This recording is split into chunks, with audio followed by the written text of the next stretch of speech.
Unmute you guys. Yeah, so putting the link in the email, and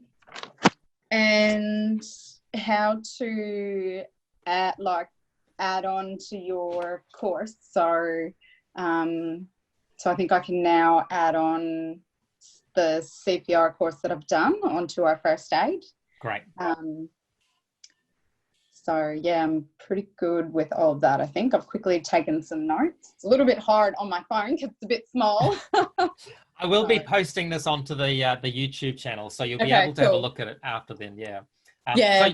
So you were happy with me creating the link then? That looked okay for you? Or I've got someone. Yeah. The only question, are you able to then link that email to be sent out for a specific course? That's a very good question. Yeah, that's an excellent question. So linking the emails, let's say, because at the moment, if you've just got one assessment, it's all easy, right? It's easy peasy, lemon squeezy. You don't have to worry about it. Okay. The sophistication comes in when you want to use the same path, but you want to have different assessments. Let's say, for example, because each path adds complexity into the configuration. But ideally, if you've only got, say, half a dozen courses, there's no reason why you can't use the same path, add each of the assessments onto that same path. Okay, so just keep adding, first aid, CPR, first aid plus CPR, childcare, CPR and first aid. Add all of them into the same path. But then what we do is we create different emails for each of those customers. And so each of the different emails has a different link in it. Okay, so that's part of the solution. The next solution is to create a different rule, and the rule will be applied only if someone is basically inquiring on or registered on that particular course. So that's where we decide what email to send to the student. Would you like me to show you that? Yeah, because just because, if somebody registers on the CPR course, they will just need the link that's for the CPR assessment versus if somebody registers for a first aid course, they need a different link. So at the moment, regardless of what course people register on, they pretty much all get the same email. Okay. So you need to sort of change it. Okay, if that makes sense. Yeah, no, that's exactly right. Yeah, this is getting into, I've got my next section is advanced. So I'm just going to do the advanced now for you. Okay. So, thanks. So you happy if I go ahead with that, and then we'll see if Joe's got any questions or Neve's got any questions, and we'll go. Yeah. Thanks, Scott. Okay. Cool. My questions are pretty much the same. It's more just about linking the email. Yeah. Okay, cool. Okay, well, I'll mute you guys for a moment, and then if you want to ask any questions, feel free to unmute yourself or put a comment in the comment area, and I'll take you through this. So let's see. So so the scenario is that we have just for Nina, who's just joined us, we've got a scenario where we've created an assessment using the assessment plugin, but we want to be able to send out different assessments based on the different courses, and it's all a measure of how complex we make things. Now, my recommendation is if you've got nothing more than, say, half a dozen courses, put them all on the same path. Literally create, first aid assessment, CPR assessment, childcare and first aid assessment. Well, if you're doing first aid stuff, right? But if you're doing English language, of course, it'll be general English, advanced English, intermediate English, etc. So you create a different step for each of those and a different assessment for each of those. So they're all sitting on the same path. Now, if you want to, though, the way to get the right information to the students is to create different emails to them. Okay, so I'll click on Publish, and these are templated emails. Click on Content, and I want to show you the email that I was using earlier, which sent out the link to the student. And it might even help if I might just open up another tab here, and I might quickly create another form. It'll be using all the same questions, but I'll give it a different name so that we can have a look and see how that works. Now, if I got an MBN, need to be fast, never is.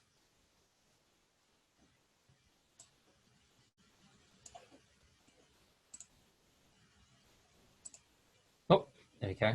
That's working by the looks of it. So publish content. I hope I've still got everybody connected. Still here. Good. Oh, that's good. Yeah, you sound a bit like Darth Vader, so I reckon there is some sort of internet deal going on. Okay, cool. So I've got content in here. I'm going to filter by email. And you see here, I've got registration. This is the email that is sending out the link to the student. Okay, so I'm gonna recreate this. I'm gonna make more of these. Okay, so first of all, I'm gonna click on this little button here. Now this button is the ad based on, so it's gonna duplicate this email. And I'm gonna give it bite-sized courses 2. Okay, so this is my second email. And down here, I haven't got the link to add in there yet, but I'm imagining this is gonna be going to a different course. Okay, so I'm going to click on add. So that's all I'm doing. Nothing sophisticated, just literally creating it just so it sits there. And the reason why I want to do that is because when I create the rule, I'm going to want to specify the email. I'm going to rename this because I'm a bit of a stickler when it comes to names. I want to name just the one there. Okay. There we go. So we've got email 1, email 2 for the 2 different courses that I'm going to have. I'm going to come in here. I'm going to go to forms. I'm going to recreate an existing form, these choking lectures. I'm going to make another one of these, okay? So I'm going to filter on the left here by process steps. And I'm going to make this, duplicate this. And I'm going to call this choking lectures 2. Okay, so we can distinguish them. I'm going to add in previews. This is just creating a completely new assessment. I know it's got the same questions, just imagine that it's different.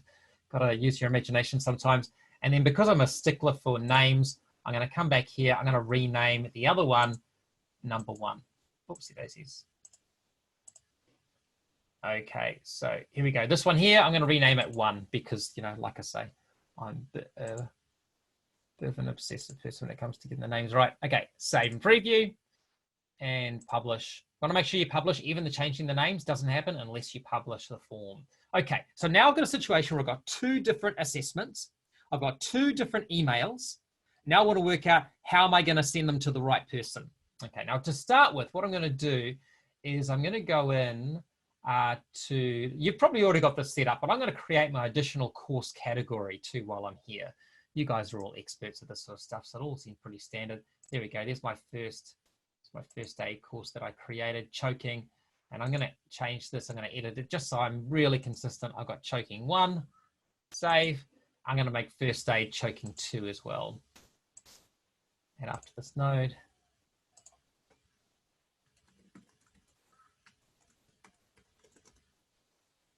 2. Okay, so you can see there, I've got my 2 different courses now as well. So trying to get the naming convention consistent so we can see the differences. So I'm going to go back to automation, go to paths. I've got to add in my step for my, so those are my bite-sized choking courses. Click on the edit button. I'm going to add in my step so that I can have my new assessment included. There we go. This is the bite-sized process step. So I'm a bit of a stickler. So I'm actually going to edit this. I'm going to call it 1, and put a 1 there as well. And click on save. So now I'm going to add in fact, I'll copy that. So it's choking, and then I'll add my 2 in there. Can I add another one in? Okay, so this is the first thing you have to do. You have to represent your 2 assessments on your path. Okay, so I'm going to click on the plus sign there to create a new path. This is going to be number 2. I'm restricted to 6 characters there. So I've just got to make sure I stick to that. It's a document. We did this before, so this is all pretty standard stuff. Nothing too sophisticated here. We talked about this earlier. Click on add, process step, choose 2. And then my extranet form, I'm going to go for choking 2. There we go. Okay. So these are my 2 different assessments now that are sitting on my process path. Okay, so that's all set now. So my assessments are set up. I'm honky-dory McClory with my assessments. My next step that I have to do is make sure my emails go to the right people, because I'm just using this one process path here. I've now got to look at my process rule. So I'm going to make the process rule happen on the same step. So the step that we use for sending these things out is the registration steps. Let's look at my process steps here. That's the registration step. So you can see here, I've got a few different rules in here, and this is, there we go, look at that. That's my, this here, that's my first aid choking step there, okay? So what I'm gonna do is I'm going to duplicate that. So I've already got that all set up and it's all working well.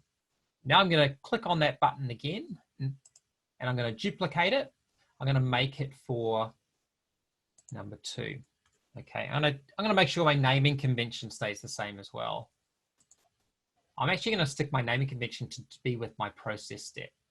Okay, so I'm going to choose registration. Registration, choking 2. Okay, so that's looking good. So I've got the course category. See, this is the important thing. This is the bit here. So this bit here, this tells us that we should be looking for all those enrollments on the choking 2 course category, and this is the rule to apply. So once I've done that, so I'm going to keep the process step the same. Now with regards to this, the email, look at that, it's got a 1 at the end of it. I want it to have a 2 at the end of it. There we go. That's the one I'm going to send out. And I'm just going to add my role in here, who it gets sent to. Let's see, student. So that's one thing to keep in mind, is you always make sure that your emails down here are going to the right roles. Don't worry about all of this stuff up here. This stuff doesn't matter. Just leave that as it was, because we've duplicated from an existing step. So it'll all be fine. Now I'm going to click on add.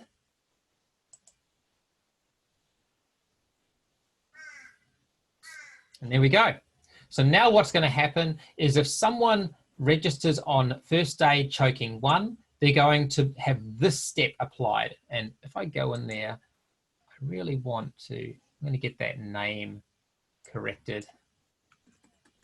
Registration, choking 1, just so I've got consistency in my naming convention. So you can see, so registration choking 1 will be applied when someone inquires on the registers on the choking 1 course. Registration choking 2 will be applied when someone registers on the first aid choking 2 course. Okay, so that means that we don't have to worry about changing the registration steps. People still register the same step, but the rule that gets applied changes depending on the course that they've enrolled in. And therefore the email that gets sent to them changes, because if you look in here, in this one, we've got this email here that has the 1 at the end of it. And then this one here, the rule that gets applied sends the email with the 2 at the end of it. So we're going to get 2 different emails sent. Now, what we haven't done though, is we haven't updated the link. Okay, so that's one thing we have to make sure we do. I click on publish, click on content. In fact, let me show you something else actually. Before I do that, let me show you something else that's pretty clever. Okay, get ready. Hold on to your socks, because I'm going to show you something pretty cool. Registration. Okay, so you're going to love this. Okay, get ready. This is pretty cool. I want to edit the second one, because the first one's already set up correctly. So I'm going to click on the edit button here to edit the rule. But I really want to quickly edit this email. Now I could click on this edit email button, but I know what's going to happen. I'm not going to have access to my variables. You see, I don't have access to my variables when I do that.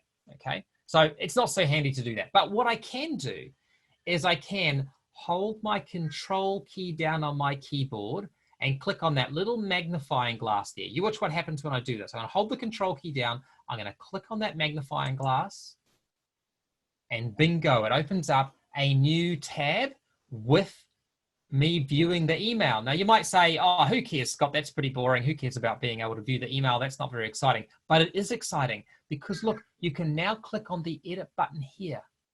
Now this edit button will take you immediately to editing this exact same content. Look at that. Bingo. And I've got access to my fields. There we go. That's just like a little bit of a bonus there. Now, let me go into my fields. I'm going to find documents. I'm going to type in choking. And look at that. I've got my 2 different extranet fields. I'm going to copy that one there. Move that over. Select this text over here. Click on my little link button. Replace this link with that one. Doesn't look like a link, but it will create a link. There we go. You can close that now and click on save. Just like that. How's that? Magic. Magic. So, Stacey, I'll mute you just to see what you thought of that and whether that worked for you on your phone. Yeah, that was really good.